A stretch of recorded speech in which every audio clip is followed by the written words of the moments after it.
All right, we're gonna start this guard pull off from the neutral grip position. So collar, and sleeve. I'm gonna come to the end of the sleeve. I'm gonna make a spider grip on the end of the sleeve. So 4 fingers on the outside, take your thumb out.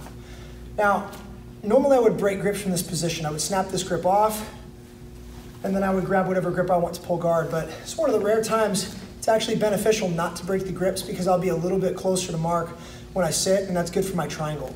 So my hand's gonna come off the collar on the same side. I'm gonna come for a deep cross collar grip. As soon as I grab this, I wanna pull the slack out of his arm. I wanna put my foot on the hip on the same side that I'm holding the arm. Controlling this arm will take away his opportunity to stuff this leg down. So my foot goes on the hip, I draw the slack out of the lapel, I draw the slack out of the sleeve, and I leg press into his hip. And then I'm gonna sit down. Now as I sit down, my body is gonna have a natural tendency to pendulum toward the side where my free leg is.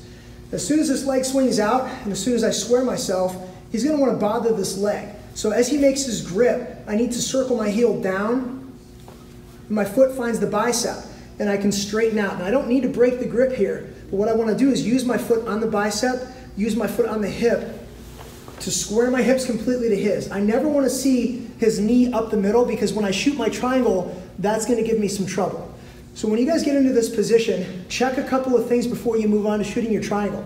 The first thing I want to check is the slack on his sleeve. I want to pull, I want to rotate my elbow to my ribs, and I want to rotate my palm to the ceiling, which will lock my grip into place.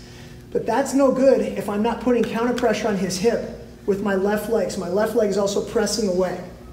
I also want to use my collar grip to break his posture and draw out any additional slack.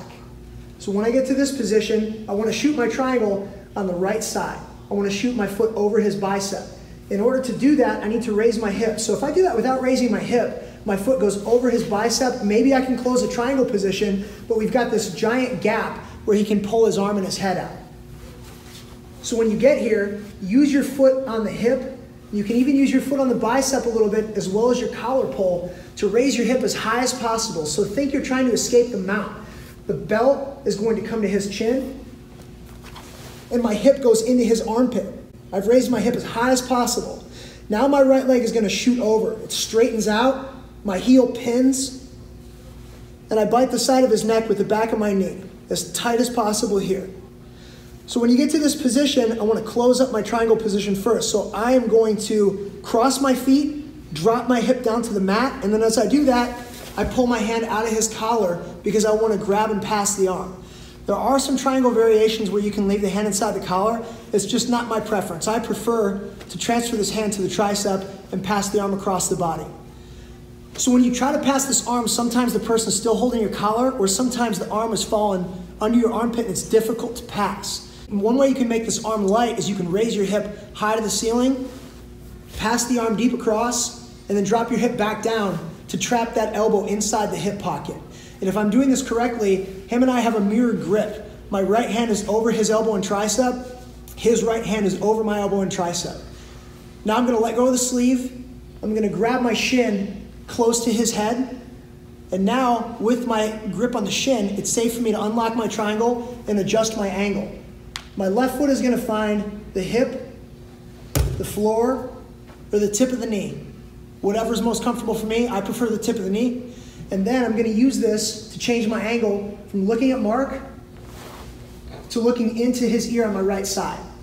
And now I've got a good angle. My hips are tilted slightly in. I'm going to lock my triangle. It's always going to be the back of my knee over my shin, never over my foot. It makes for a weak triangle, and you can actually injure yourself if you do that.